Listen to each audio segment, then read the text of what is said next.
This is the Inouye Solar Telescope located atop Mount Haleakalā in Hawaii.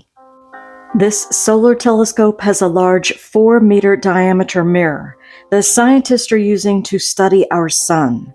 It just released some new close-ups of the plasma field, and it is covered with tiny ripples and whirlpools that previous telescopes could not see. These images were just published August 5th in Nature Journal. Solar physicists have long suspected that these swirls existed, but they were simply too small to see.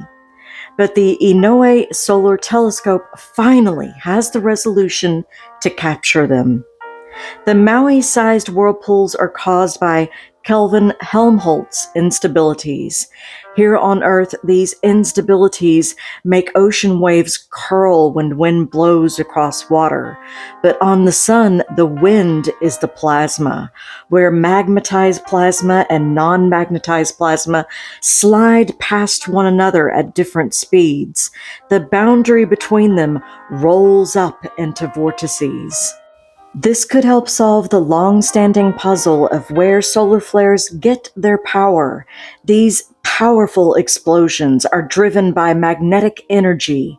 The newfound whirlpools build up that energy, creating little reservoirs of power for flares and CMEs.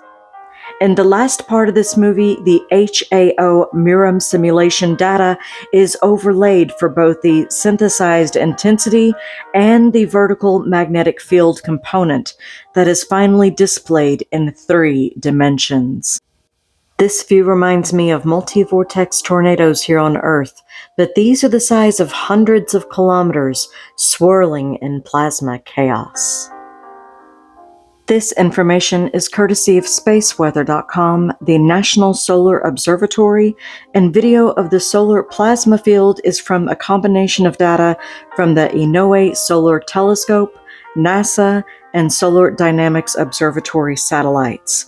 Please follow the links in the description box to their web pages for more information and future exciting discoveries. This is Dobbs reminding you to keep looking up and asking questions.